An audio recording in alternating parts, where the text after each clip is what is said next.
Hello everyone, and welcome to the second part of how to create and deploy a simple job configuration in VMLogix LabManager. In the previous part we showed you how to create and import machine templates, and in this chapter we'll show you how to create and deploy configuration. This is done by accessing the job configuration menu. I'm going to create a new configuration, and I'm going to call it simple config. That's going to be the job name. You can see here I can define job lease time, which is the definition of how long these VMs can run in this infrastructure. The default time at value for this server is 2 days. Of course, can be modified in the server settings, but I'm going to leave it as is. 2 days is good for me. And under network, I can select which network to use. Since I have only one, I can use the default network provided by LabManager, which will use the port group VMnet 0. And now I can add machines. So in order to add machines, first you already get a machine added. Clicking on it will display the name. This is going to be my 2003 machine. And as you can see, I can select the templates from this drop-down menu. And selecting this machine, if I wanted to modify additional settings, such as changing the default RAM size or mounting an ISO, or even add up to 4 more NICs to the VM, I could do so for this screen, but I'm going to leave everything as default because I want to keep this job simple. Now I'm going to add another machine. This is going to be my XP machine. And again, I'm going to give it a display name and select this machine in this job, and that's it. I created my job. All I need to do right now is to save it, and this job will be added into the configuration library. So the process of deploying is very simple. You can deploy the job immediately using deploy with defaults, or use deploy advanced, which give you last-minute changes, but more importantly, I could schedule exactly if I wanted to deploy this job on a specific date or time, and how many copies of this environment I want to deploy. I'm going to use a regular simple deploy with defaults, and click deploy.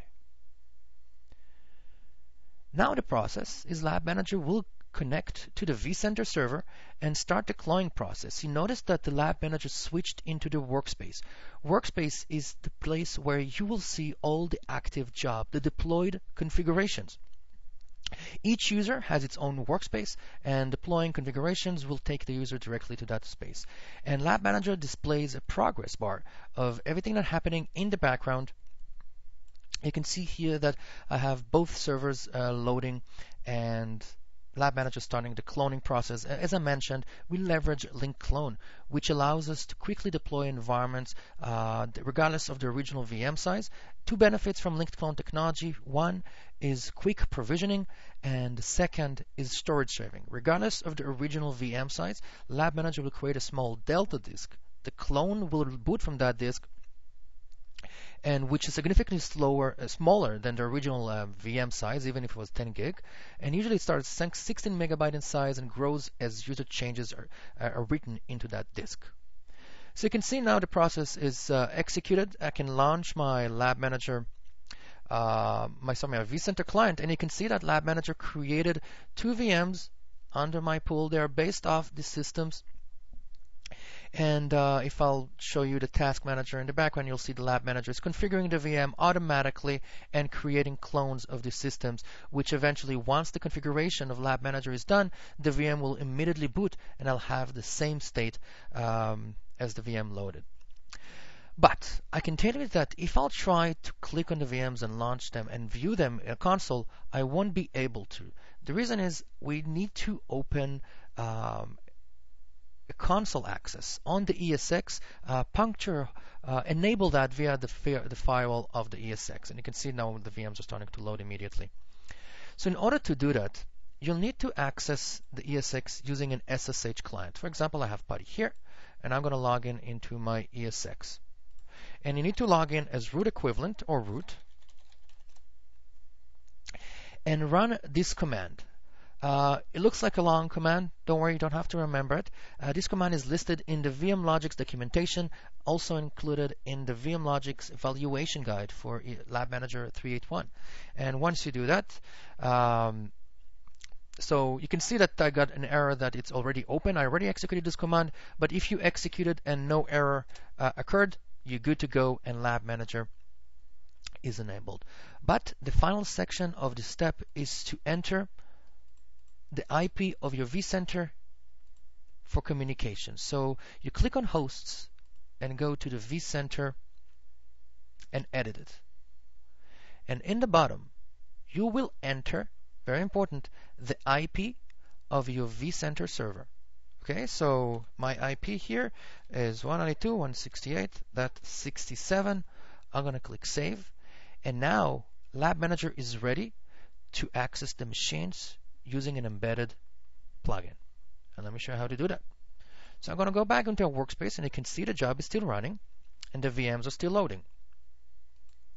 And clicking on the VM, thumbnail will take me directly into the console. I already installed the ActiveX control, but once you do it for the first time, you'll be prompted to install an ActiveX control on the system.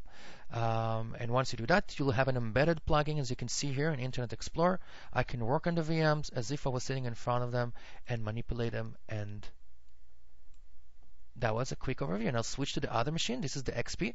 And of course, if you want to see all the VMs in a single window, you click on All Roles, All Consoles, and there you have it.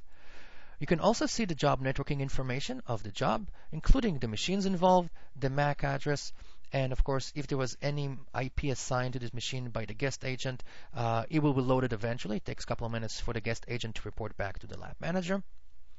And that was a quick job. So hopefully I was able to show you and illustrate how easy it is to create a simple configuration in Lab Manager using machine clone templates.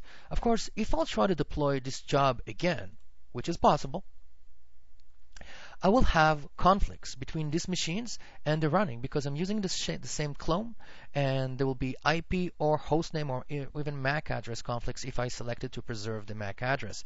In order to avoid that, you'll need to use the VMLogix LabManager IP zone capabilities, which allow isolation.